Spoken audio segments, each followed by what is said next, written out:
বন্ধুরা, মুর্শিদাবাদ কিচেনে আপনাদের সকলকে স্বাগত। প্রতিদিনের মতো দুপুর ঠিক দুটোয় আবারও আমি আপনাদের সামনে আরও একটি রেসিপি নিয়ে চলে এসেছি। আর আজকের রেসিপি চিংড়ি মাছের শুটকি দিয়ে পাঁচমিশালি সবজির চচ্চড়ি। তাহলে আসুন বন্ধুরা, আমি পাঁচমিশালি সবজির চচ্চড়ি কিভাবে বানাই আপনারা দেখতে থাকুন। আমি চচ্চড়ি বানানোর জন্য দুটো আলু, একটা বেগুন আর বরবটি আর সাথে একটা ফুলকপি নিয়ে নিয়েছি, আর সাথে চিংড়ি মাছের শুটকিও নিয়ে নিয়েছি। এবার প্রথমে সবজিগুলোকে কেটে নিচ্ছি। আপনারাও এইভাবে প্রথমে সমস্ত সবজিগুলো কেটে নেবেন। আর বন্ধুরা, এখন শীত পড়ে গেছে আর শীতে প্রচুর পরিমাণে সবজি পাওয়া যায়। তো এই সবজিগুলো আমাদের বাড়ির একেবারে ফ্রেশ টাটকা সবজি। তো সবজিগুলো আমি প্রথমে কুচি কুচি করে কেটে নিচ্ছি। আপনারা আপনাদের পছন্দ মতো সবজিগুলোকে কেটে নিতে পারেন।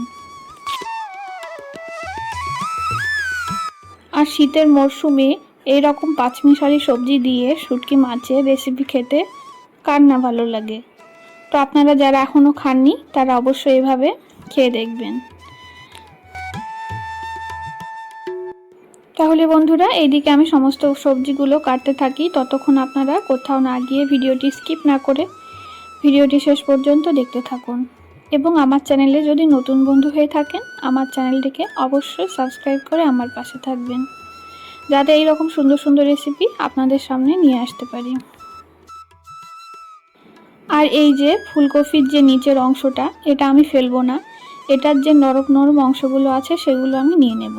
তো সেইগুলো আমি নিয়ে নিচ্ছি, তারপর কুচি কুচি করে খুব ভালো করে কেটে নিচ্ছি।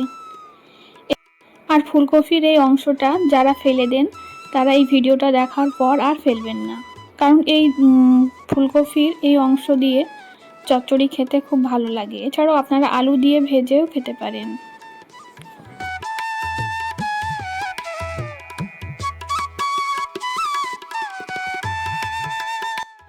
আর এইরকম শুটকি মাছ দিয়ে পাঁচমিশালি সবজি আপনারা ভাতের সঙ্গে কিংবা রুটির সঙ্গেও খেতে পারেন।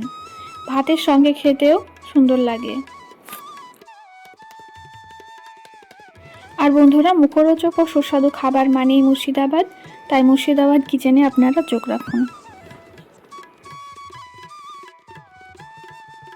আপনারা দেখতেই পাচ্ছেন আমি ফুলকপিগুলোকেও খুব ভালো করে ছোট ছোট করে কেটে নিচ্ছি। আর ফুলকপিগুলোকে খুব বেশি বড় করে কাটা যাবে না, ছোট ছোট করে আপনারা কেটে নেবেন, না হলে আবার সেদ্ধ হতে দেরি হবে। আর বেগুন যেহেতু তাড়াতাড়ি সেদ্ধ হয়, তার জন্য ছোট ছোট করে ফুলকপিগুলো কেটে নিচ্ছি। এবার আলুগুলোকেও কেটে নেব। তার জন্য আলুর খোসা ছাড়িয়ে নিচ্ছি। খোসা ছাড়িয়ে নেওয়ার পর ডুমো ডুমো করে কেটে নেব।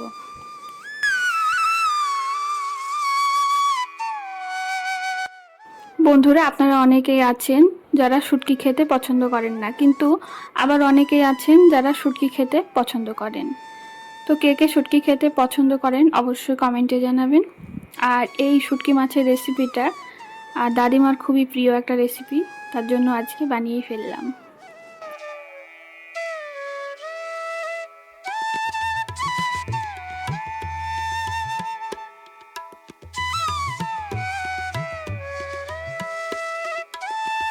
এই যে বন্ধুরা, আপনারা দেখতে পাচ্ছেন আমার সবজিগুলো কেটে একেবারে ধুয়ে পরিষ্কার করে নেওয়া হয়ে গেছে।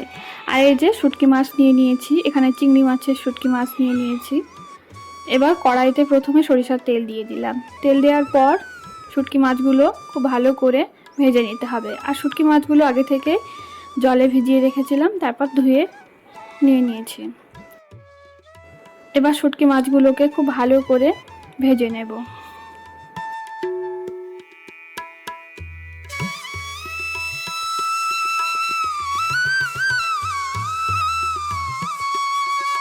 বন্ধুরা, আপনারাও মনে করে খুব ভালো করে শুটকি মাছগুলোকে ধুয়ে নেবেন।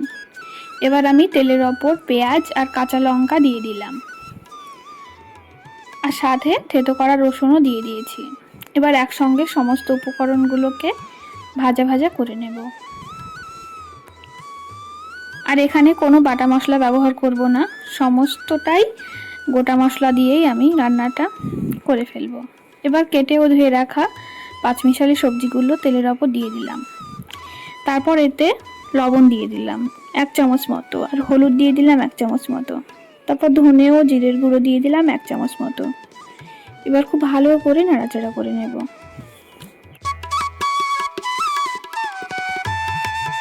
নাড়াচাড়া করে নেওয়ার পর আমি ঢাকনা দিয়ে কিছুক্ষণ ঢেকে রাখলাম। ঢেকে রাখার পর আবারও খুব ভালো করে নাড়াচাড়া করে নিচ্ছি। তো এইভাবে বারবার নাড়াচাড়া করে নিয়ে খুব ভালো করে সমস্ত সবজিগুলোকে সেদ্ধ করে নিতে হবে। আর আমাদের গ্রাম বাংলায় এই রেসিপিটা খুবই প্রচলিত একটা রেসিপি। এবার কড়াইতে একটু জল দিয়ে দিলাম। জল দিয়ে সবজিগুলোকে খুব ভালো করে সেদ্ধ করে নেব। আপনারা দেখতে পাচ্ছেন সবজিগুলো প্রায় সেদ্ধ হয়ে এসেছে। তো আরও কিছুক্ষণ খুব ভালো করে নাড়াচাড়া করে নিতে হবে।